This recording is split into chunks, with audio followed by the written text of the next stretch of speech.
Welcome back, students. In this video lecture, we are going to discuss infinite series, which is a very important topic. Now, we'll start with this definition. Let the sequence an be a sequence of real numbers. ठीक है, a1, a2, a3, a4, they all are real numbers, and this is a sequence of real numbers. Then the formal expression, this summation n is running from 1 to infinity an, this a1 plus a2 plus a3 plus a4 plus a5 plus a6 up to infinity, this is called an infinite series. This formal expression is known as infinite series. Now we have a note here. Define Sn to be the sum of first n terms of this sequence. This is called the nth. This is called the nth partial sum of the series, where your S1 will be the first term A1, S2 will be the sum of first two terms A1 and A2, S3 is the sum of first three terms A1, A2 and A3, A1 plus A2 plus A3 and so on. S4 is the sum of first four terms A1 plus A2 plus A3 plus A4 similarly. So this is known as, this sequence is called the sequence of partial sums.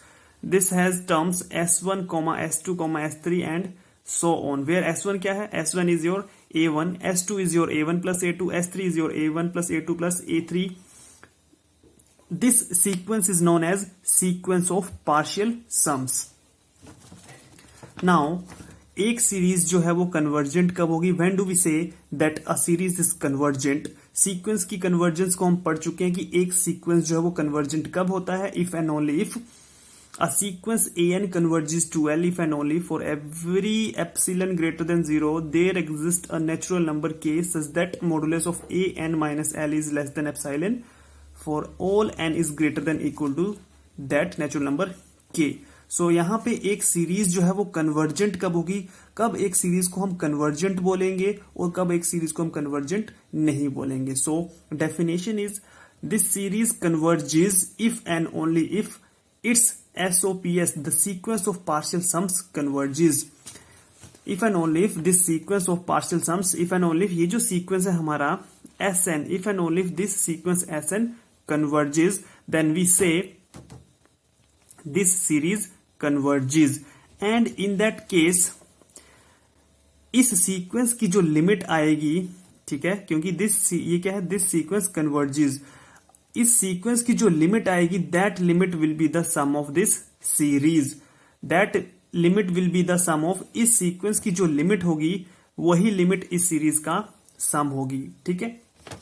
Now यहां पे भी मैंने वही लिखा है, series A N is S. ठीक है, S is the sum of this series if and only if the sequence of partial sums S N converges to this sum S, where S is called the sum of the series and S is nothing but the limit of this sequence of partial sums. So इस sequence की जो limit आएगी वही इस series का sum बनेगी. And this is not an ordinary sum. This is not an ordinary addition or ordinary sum की सारी terms को हमने add कर दिया तो हमें series का sum मिल जाएगा. No, that is not true. ये sequence है, ये जो सम है, this sum is not an ordinary sum but it is a limit of the sequence of the partial sums. This is not a सम.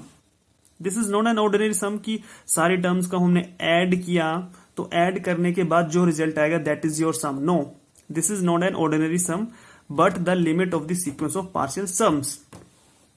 ठीक है, sequence में हम पढ़ चुके हैं लिमिट क्या होती है, व्हाट इज लिमिट. सो इस बात को आपको याद रखना है कि this is not an ordinary sum. ये सम नहीं है कि हमने सारी टर्म्स को अगर हम ऐड कर देते हैं तो हमें जो सम मिलेगा that will be the sum of this series. No, this is the limit of the sequence of the partial sums. Now next, a sequence is divergent. A sequence is divergent if and only if a series is divergent a series is divergent if and only if series is not convergent. वैसे तो divergent की बहुत सारी definitions हैं, इसकी बहुत सारी branches हैं कि कब एक सीरीज डाइवर्जेंट होगी, ठीक है। बट यहाँ पे आपको ज्यादा उसके चक्कर में नहीं पड़ना है। सिर्फ डाइवर्जेंट का मतलब आपको ये याद रखना है कि अगर सीरीज कन्वर्जेंट नहीं है तो वो सीरीज क्या होगी, डाइवर्जेंट, ठीक है। डाइवर्जेंट का मतलब वही है कि सीक्वेंस जो है वो कन्वर्जेंट नहीं, sequence of partial sums is not convergent. Now we have a definition: absolute convergence. Series AN converges where the summation is running from 1 to infinity. This is converges absolutely if and only if अगर ये series, if this series converges then we say this series converges absolutely. Exam में 2 numbers के लिए पूछा जा सकता है define absolute convergence of the series and give an example of an absolute convergence series. Give an example of a series which is absolutely convergent. So ये series आपको ये definition लिखनी होगी एग्जाम में, that series converges absolutely if and only if this modulus, if this summation n is 1 to infinity modulus of an converges. If this series converges, then we say this series converges absolutely. Now, next definition is the conditional convergence. Next is our conditional convergence. Series AN converges conditionally if and only if this series converges. Series AN converges but this series modulus of AN does not converge.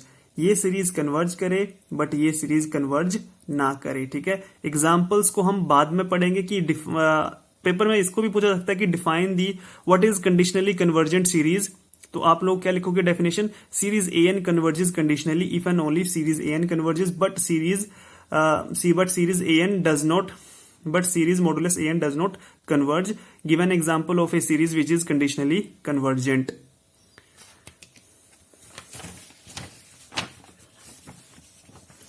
Now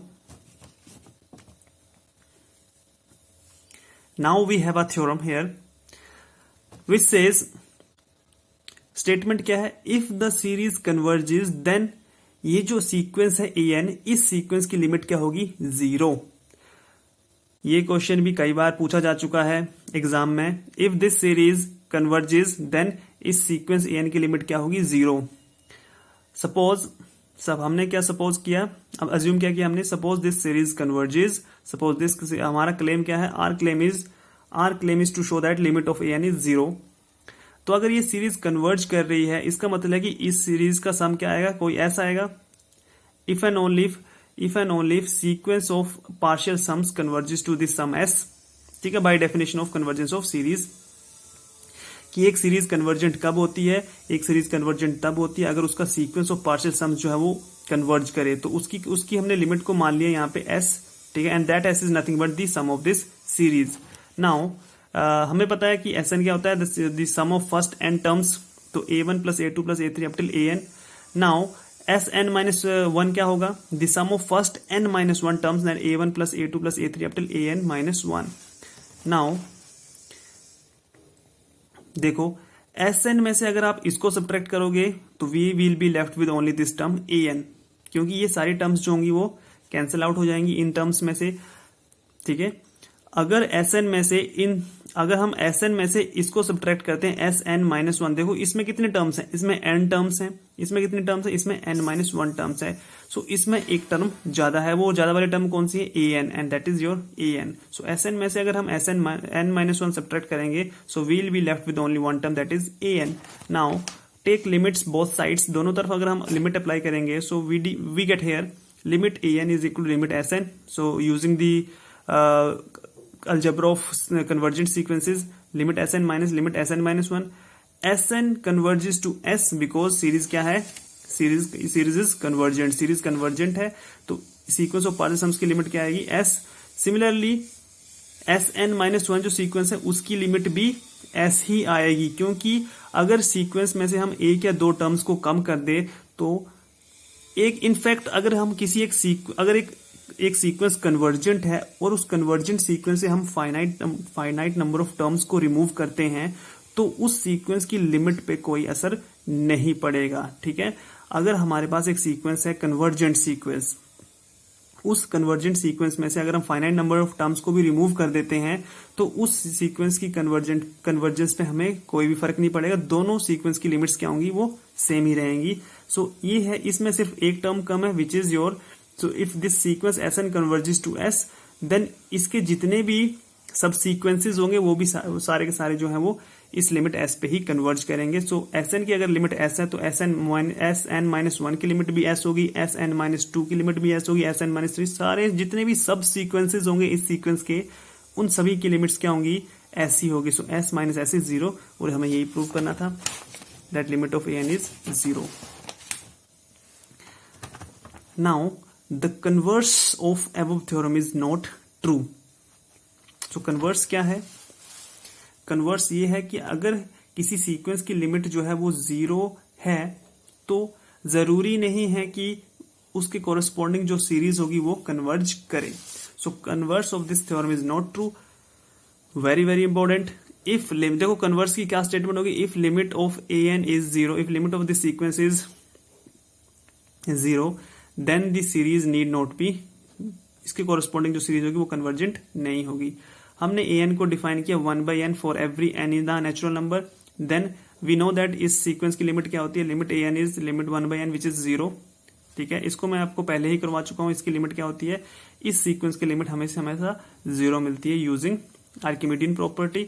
but ये जो series है इसके इस sequence की corresponding series होगी वो convergent नहीं होगी। ये सीरीज कन्वर्जेंट क्यों नहीं होगी, क्योंकि इसके कोरस्पॉन्डिंग जो इसका सीक्वेंस ऑफ पार्शियल सम्स है वो कन्वर्जेंट नहीं होगा। इसके कोरस्पॉन्डिंग एस एन क्या होगा, a1 plus a2 plus a3 plus a4 plus up till an. So a1 is your 1, a2 is your 1/2, a3 is your 1/3 and an is your 1/n.